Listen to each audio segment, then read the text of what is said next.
Daniel Obono, pour la France Insoumise, qu'est-ce que vous avez pensé de ce discours ?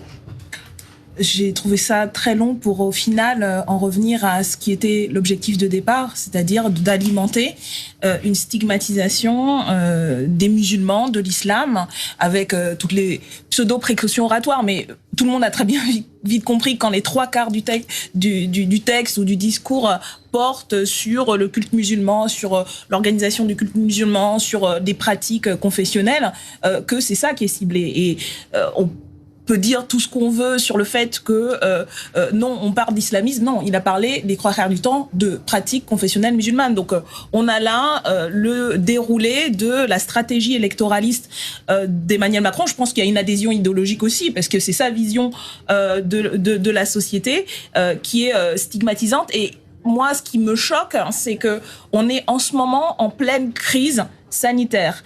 On est dans une situation où le rapport récent du Secours populaire montrait que des millions de personnes aujourd'hui sont en train de ont basculé dans la précarité. Il y a des milliers de personnes qui sont au chômage et d'autres encore des plans de licenciement. Par rapport à ça, le bilan du gouvernement du point de vue sanitaire, vous dites que c'est pas le sujet économique, du moment, c'est ça que vous social est catastrophique. Et bien évidemment, pour justifier les politiques complètement anti-sociales, anti-écologiques, antidémocratiques de répression de la contestation sociale, voilà ce qui est désigné comme le problème à la vindicte populaire. Et donc c'est très clairement un discours de pré-campagne électorale pour installer son duo rêvé avec Marine Le Pen qui, comme tous les islamophobes de France aujourd'hui, je pense que sont très contents que le président ait légitimé toutes les obsessions qu'il Vous trouvez que le discours du président a été islamophobe, par exemple, aujourd'hui ? Je pense que la stigmatisation, je parlais de tous les islamophobes de France qui se sentent légitimés parce que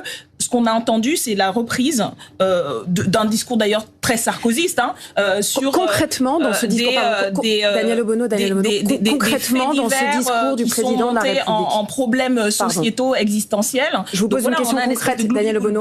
Concrètement, dans ce discours du président de la République, en quoi est-ce qu'un musulman, en écoutant ce discours, se sent stigmatisé ? Mais parce qu'il était question que des pratiques qu'il faut contrôler, que de gens dont il faut essayer de trouver qu'est-ce qu'ils ont derrière la tête. Enfin, excusez-moi, c'est tout ce qu'on a entendu. C'est-à-dire que dans les faits, en fait, la loi permet de mener un certain nombre de mesures, déjà, pour s'assurer que les pratiques des personnes qui ont la liberté de pouvoir exprimer leur foi sont dans les cadres des lois. Donc il y a aujourd'hui les instruments, et donc toutes les soi-disant mesures concrètes ne reviennent qu'à entourer, habiller d'une forme de légalité, ce qui en fait est déjà possible. En vérité, on nous a parlé des menus sur la cantine, d'aller voir dans les assiettes qui mangent quoi. On parle de pratiques quotidiennes de personnes qui font un culte, des choix de parents qu'on peut contester, mais qui sont les choix d'ailleurs pas d'une majorité de musulmans, parce que de tout ce que je voulais juste rappeler quand même, pour que les gens se rendent bien compte de quoi on parle. Il a été beaucoup question des écoles confessionnelles, notamment des écoles hors contrat. Vous savez combien représentent les écoles confessionnelles musulmanes dans tout ce qui a été dit ? Moins de 10%. Moins de 10%. Donc en fait, le problème aujourd'hui des écoles confessionnelles, ce seraient les écoles qui représentent moins de 10% hors contrat ou confessionnelles. Vous voyez bien qu'il y a là une stigmatisation extrêmement grave, extrêmement anti-républicaine et extrêmement anti-laïque qui correspond à la stratégie très délétère du président. On va faire réagir. Alors, sur les propositions justement qu'il a faites aujourd'hui, on va les regarder dans le détail. D'abord, on va s'arrêter sur une mesure qui a été annoncée. On va d'ailleurs écouter le président de la République. Mesure qu'il a lui-même définie comme mesure radicale sur l'école. On va écouter Daniel Obono. Ça, c'est une bonne mesure. Elle n'est pas stigmatisante en tant que telle. Oui, mais encore une fois, quel est l'objectif et de qui on parle ? Je vous parlais tout à l'heure des écoles. Que des enfants soient déscolarisés. Oui, mais ça, le problème, ça n'a rien à voir avec une pratique religieuse. Ou alors, ça n'a pas à voir avec la pratique religieuse de l'islam. Encore une fois, je vous rappelle de combien de personnes il s'agit et quel est le pourcentage de personnes de confession musulmane dont il s'agit. Là encore, ce n'est pas une majorité de personnes de confession musulmane dont il s'agit en France aujourd'hui. Et par ailleurs, je voudrais rappeler qu'aujourd'hui, on est dans une situation où l'école publique est mise à mal par les politiques du gouvernement. Il y a eu depuis plusieurs mois des mobilisations de tous les secteurs de l'éducation nationale, de la maternelle à l'université, pour remettre en cause les politiques menées. Est-ce qu'une fois, vous avez entendu dans ces revendications le problème de tel enfant déscolarisé à cause de la pratique confessionnelle de ses parents? Non.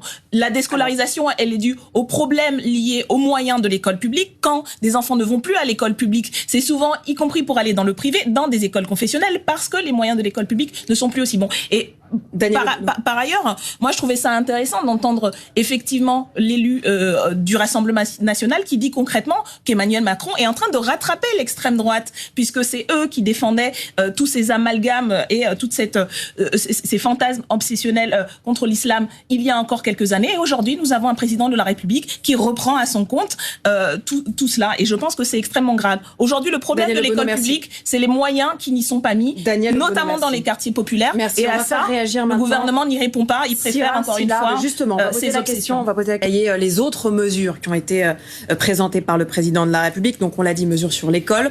Autre axe, celui des associations qui doivent rester des piliers du pacte républicain. Elles doivent unir la nation. Pour l'instant, les motifs de dissolution de ces associations sont très limités et le président de la République voudrait agir dessus. On va écouter. Ça a été utilisé. Qu'est-ce qu'il va inventer de plus? Rien. En vérité, rien. Ils vont trouver des pseudo. Alors, il a parlé de plus de contrôle et d'une nouvelle charte aussi. Oui, donc ils vont réécrire, etc. Tout ça, à quoi ça sert? À rien de plus que mettre la focale. Encore une fois, on parle d'une religion. Est-ce qu'on a parlé de ce qui concerne la majorité, 99% des associations? Est-ce qu'on parle de ça? Est-ce qu'on parle des réels problèmes qu'il y a aujourd'hui des associations? Aujourd'hui même, dans la crise sanitaire, ces associations qui sont mises à contribution. On ne parle pas de ça, parce qu'il ne veut pas parler de ça, parce qu'il ne met pas les moyens. Mais c'est un discours sur les séparatismes, ça n'a rien à voir. Par ailleurs, oui, mais du coup, de quoi on parle? Est-ce qu'on parle des associations et de la nécessité que toutes les associations puissent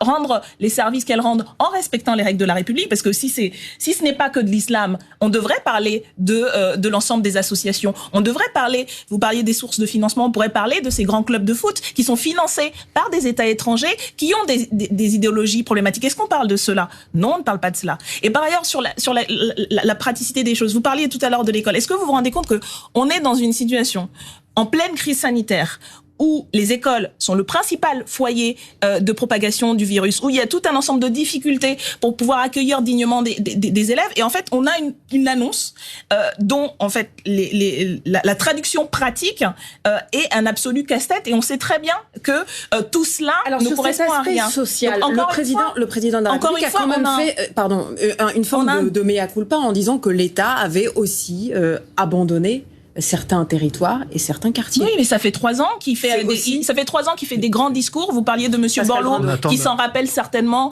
du plan banlieue où